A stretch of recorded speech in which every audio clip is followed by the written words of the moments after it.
네, 우리 시간으로 오늘 오전 1시입니다. 채권단의 의견에 대해서 그리스의 찬반 투표가 진행이 됐습니다. 국민 투표가 종료가 됐는데 어쨌든 초반에 예상을 했을 때는 박빙일 것이다라고 전망을 했었는데 의외로 반대표가 60% 이상 나타나면서 이미 결과가 났다고 봐야겠죠? 네, 맞습니다. 사실상 이제 반대가 우세하다라는 이야기 쪽으로 지금 나오고 있습니다. 주요 외신들도 이같이 보도를 하고 있는데요. 그렇게 된다면 지금 전 세계는 그렉시트가 있을까에 대한 우려를 더욱더 내비치고 있는 상황입니다. 앞으로의 상황은 또 어떻게 전망을 할 수 있을지 MTN의 김종혜 연구위원 모시고 이야기 나눠보도록 하죠. 위원님. 네, 현재 구간에서 왜 그리스 국민들이 이런 선택을 했는지 우리가 다시 한번 짚어볼 필요가 있습니다. 1차, 2차 그 구제금융 동안 말을 잘 들었더니 돌아온 결과물이 이거더라라는 거죠. 준비된 그림을 보시면 GDP는 점점 떨어지고 있고 빚은 충분히 헤어컷을 해줬다라고 이제 빚쟁이 쪽에서는 채권 국가 쪽에서는 얘기할 수 있지만 유로존 그 그리스 국민들이 느끼는 체감 빚은 전혀 줄어들지 않고 오히려 다시 늘고 있는 상황이고요. 고용은 거의 최악이라고 봐야 되겠죠. 청년의 절반은 고용이 안 돼 있는 상황. 또 고용돼 있는 청년들도 현재 자신들의 그 고용에 대해 질에 대해서 혹은 고용의 정도에 대해서 만족하지 못하는 상황이고요. 불과 한 3년 전까지 멀쩡하게 회사를 다녔던 사람이 지금은 넉마를 죽고 다니는 현실이 그리스의 현실이기 때문에 도저히 더 이상 긴축은 못하겠다라는 심리, 거기에다가 치프라스 총리의 갖은 얘기가 결국은 주말 동안 그리스 국민들의 마음을 돌려놨다라고 봐야 될 것 같습니다. 그래서 우리가 이제 긴축을 계속하면 무언가 돌아오는 게 있느냐? 없다라는 거죠. 그래서 어차피 어느 방향으로 가든 지금 다 어려우니까 그러면 한번 강짜나 놓아보자라는 심리도 어느 정도 작용을 한 것 같습니다. 그래서 이런 부분들이 작용을 하면서 그 유럽 신문 중에 굉장히 재밌는 그림이 있는데요. 신문 만평입니다. 이 신문 만평을 보시면 그 파르테논 신전에 제우스가 있는데 이 제우스가 명확한 결론을 내리지 못하고 있는 거죠.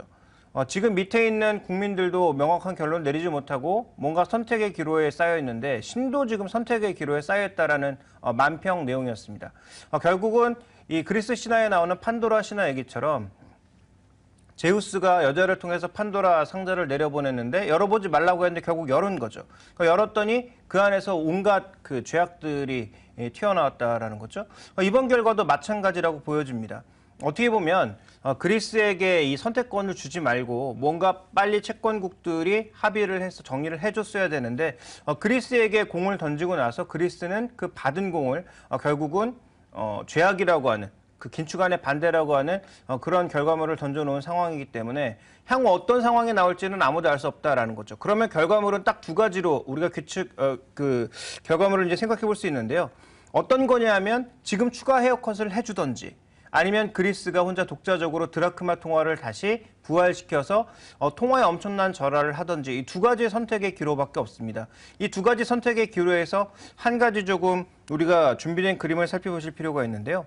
자, 중국의 1대1로 다 아시는 그림이죠. 그런데 이 1대1로에 뭐가 끼어 있습니까? 해상 1대1로에 지금 그리스와 터키가 끼어 있습니다. 그리스와 터키가 최근에 유로존과 계속 갈등 국면을 낳고 있습니다. 그 위에는 러시아가 있습니다.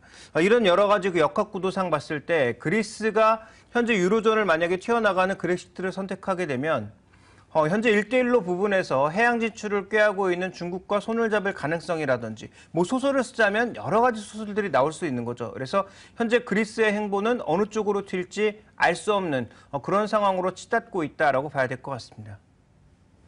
네, 그리스에 대해서 구제금융이 시작된 이후에 오히려 고용률과 같은 경제 지표들은 악화되는 현상이 보여졌습니다. 그로 인해서 국민 투표 결과도 반대가 나오지 않나 이런 생각이 드는데요. 어쨌든 이 국민 투표 결과로 인해서 국내 증시 또 어떻게 시작을 하게 될지 궁금해집니다. 어떻게 전망하시나요? 네, 일시적인 충격은 피해갈 수가 없을 것 같습니다. 먼저 준비된 그림을 보시면 최근에 미국에서 거래되는 고위험 채권, 하이힐드 채권 ETF의 가격이 급락하고 있습니다. 하이힐드 채권 가격이 급락하고 있다는 것은 사람들이 위험을 싫어한다라는 얘기가 되겠죠. 그래서 안정적인 채권 쪽으로 가거나 오히려 현금을 선호하거나 이런 쪽으로 돌아나가고 있다는 거죠. 그러니까 전반적으로 최근에 인덱스, 그러니까 위험을 상태를 나타내는 인덱스들은 올라가고 있고 반대로 위험 가격들은 모두 떨어지고 있는 이런 현상이 발견되고 있기 때문에 우리 시장도 일시적인 충격을 피해가긴 어렵다라고 보고 있습니다. 그런데 전략의 핵심은 뭐냐 하면 이런 위험의 증가에도 불구하고 최근에 계속 올랐던 게 미국도 헬스케어, 유럽도 헬스케어, 한국도 헬스케어라는 거죠. 그러면 이렇게 다시 그리스와 관련된 위험이 증가하고 있는 상황에서 우리 시장의 선택은 여전히 헬스케어만 바라보고 있을 거냐가 전략의 핵심입니다. 그래서 만약에 이쪽에서의 쏠림이 전혀 흔들리지 않는다면 뭐 단기적으로는 더 리스크를 크게 안는 것이긴 하겠습니다만 이들 종목에서 빠져나오기보다는 좀 더 버티는 것이 이 시장의 위험을 피해갈 수 있는 하나의 전략이 될 수 있겠고요. 만약에 이것까지도 무너져 내리는 모습을 보인다면 중소형주 중심의 큰 하락 장세가 나타날 가능성이 있다라는 거죠. 그러니까 전략의 핵심은 어차피 지금 박살난 뭐 삼성전자, 포스코 이런 종목이 더 빠지는 것보다는 지금 이렇게 고밸류에이션을 보이고 있는 이 종목들은 그래도 힘을 내느냐, 아니면 이들 종목까지 무너지면서 그동안 상대적으로 안 빠졌던 중소형주들이 폭락하느냐, 여기에 전략의 핵심이 있습니다. 그래서 오늘 봐야 될 지표 종목은 뭐 삼성전자, 포스코가 더 빠지느냐 이딴 건 중요하지 않고 그동안 이렇게 계속 랠리를 보여왔던 고밸류 종목군들이 무너지느냐에 핵심적으로 보시는 게 제가 보기엔 가장 중요한 포인트가 될 것 같고요. 무너지기 시작하면 이 종목으로 들어온 과잉 유동성이 많은 만큼 이런 과잉 유동성이 빠져나가는 과정에서 변동성이 증가할 수 있다는 거죠. 그래서 오늘 전략의 핵심은 뭐 명확하게 이게 빠진다 이렇게 결론을 드리면 좋겠습니다만 그런 결론이 아니라 이들 종목에 포인트를 두고 이들 종목의 쏠림이 계속 나타나는지 아니면 이들 종목마저 무너지면서 중소형주의 전반의 변동성이 확대되는지 여부를 체크하시는 게 핵심이 될 것 같습니다. 네, 중소형 제약바이오주 흐름이 최근 들어 상당히 좋았었는데 오늘 이들 종목들이 좀 밀려나는지 여부를 꼭 한번 살펴보셔야겠습니다. 이런 가운데 앞서 오늘의 포인트를 통해서 또 글로벌 건설 관련주들을 살펴봤습니다. 뭐 프랑스 할 것 없이 우리나라와 마찬가지로 건설 업황에 대한 기대감도 있고요. 또한 건설주들의 주가 상승세도 여전히 견조하게 나타나고 있습니다. 글로벌 건설주들에 대한 동향에 대해서는 어떻게 판단하고 계시나요? 네, 글로벌 한 5대 건설사를 꼽아보자면 아시아에서 유일하게 꼽을 수 있는 건 뭐 중국 그 건설교통 정도고요. 그 다음에 그 유럽 쪽으로 돌아가게 되면 3개 업체가 있고 또 미국 쪽으로 넘어가게 되면 벡텔이라고 하는 회사가 있는데 유럽 쪽의 3개 회사의 추이를 한번 살펴볼까요?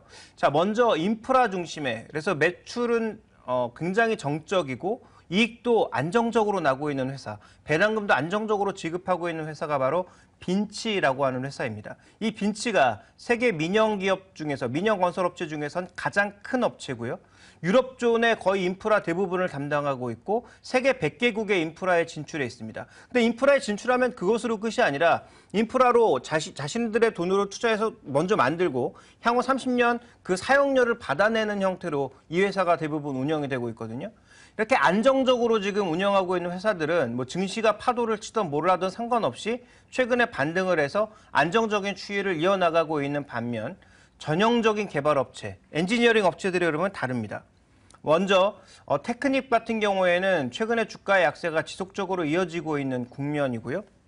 자, 그다음에 이탈리아에서 거래되고 있는 사이펜 같은 경우도 마찬가지의 흐름을 나타내고 있는 거죠. 그러니까 우리가 흔히 얘기하는 엔지니어링 업체들, 화학 쪽의 플랜트 관련 업체들의 주가 동향은 여전히 부진한 가운데 차라리 인프라 쪽에 뭔가 트렌드를 갖고 있는 그런 업체들, 안정적인 실적, 안정적인 배당을 나타내고 있는 업체들의 주가 동향이 좋다라는 것에 우리가 포커스를 맞춰볼 필요가 있습니다. 그래서 글로벌 건설업체의 흐름을 전반적으로 살펴보게 되면 핵심은 개발업체들 쪽에 무게가 가 있는 것이 아니라 엔지니어링 업체나 플랜트 업체 쪽에 관심이 가 있는 것이 아니라 안정적인 실적을 내고 있는 인프라 업체 쪽에 관심이 있다. 이 부분을 주목해 보실 필요가 있습니다.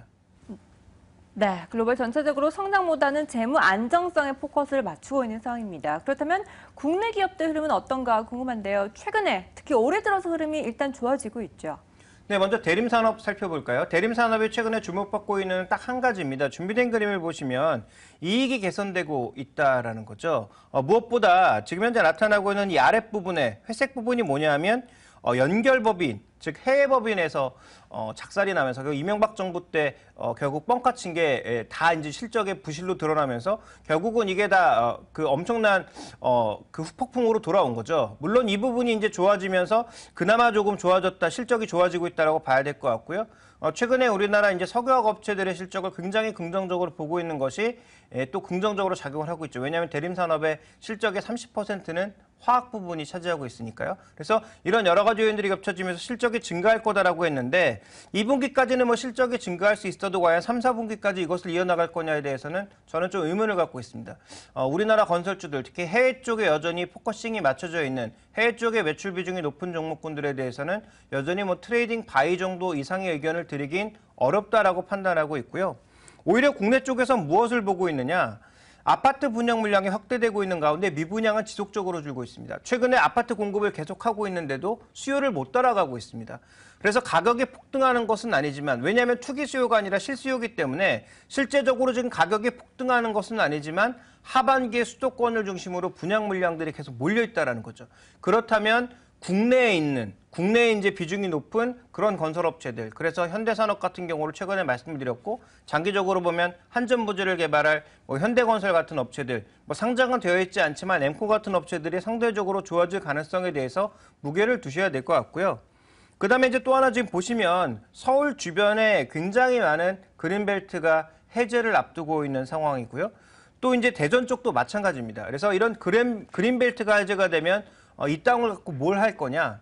개발할 거라는 거죠. 그래서 과거처럼 아파트 지어서 이제 수익이 나느냐? 더 이상 안 난다라는 것입니다. 특히 2016년도 넘어가게 되면 아파트가 다시 공급 과잉으로 돌아설 가능성이 있기 때문에 아파트 쪽으로만 굉장히 이제 치우쳐져 있는 회사들은 다시 급락할 가능성이 높습니다. 그래서 전체적인 이 상황들을 놓고 봤을 때 우리가 좀 주목해봐야 되는 국내 건설업체는 개발업체라는 거죠. 그래서 한국토지신탁이라든지 SK디엔드 같은 이런 개발업체들이 향후 디벨로퍼의 역할을 차지하면서 개발 수익을 통해서 안정적으로 이익을 남기는 이런 형태의 건설회사가 아까 빈치처럼 우리나라에서도 안정적인 수익을 낼 가능성이 높다라는 거죠. 그래서 뭐 리모델링을 통한 임대 수익이든 아니면 뭐 개발해서 수익을 내는 것이든 이런 형태의 회사들의 앞으로 건설회사는 장기적으로 관심을 가져볼 필요가 있고, 뭐 해외 쪽의 비중이 높다든지 국내에서 아파트만 짓고 있는 회사들에 대해서는 점점 관심을 낮춰가시는 게 좋을 것 같고요.